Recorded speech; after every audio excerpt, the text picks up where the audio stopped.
Hello, this is week 5 prompt. Within both Isidore and Augustine, we see many instances in which magic is done as a form of trickery. This seems to contrast with how troll magic is portrayed. I think one of the easiest ways for me to conceptualize the similarities and differences within these two categories is through divination, which both seem to focus intensely on as well. Both Isidore and Augustine and troll magic mention the use of divination by a professional for a customer. The difference here is that Radar does specify that there has been documentation of the beliefs that gods used divination within troll magic.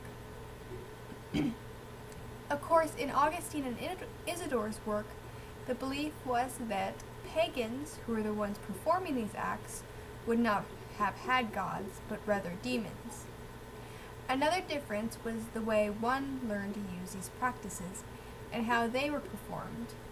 Many of the soothsaying practices that were discussed in Isidore and Augustine's work focused on reading the stars, birds' flights, and inspecting general things from the practitioner's own everyday life.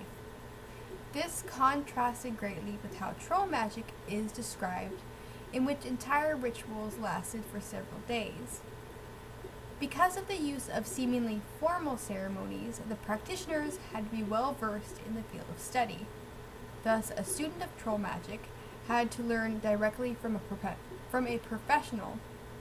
On the other hand, within Augustine and Isidore's works, the practices seemed much more interpretive and easily done on a whim, from a book, or even as a parlor trick.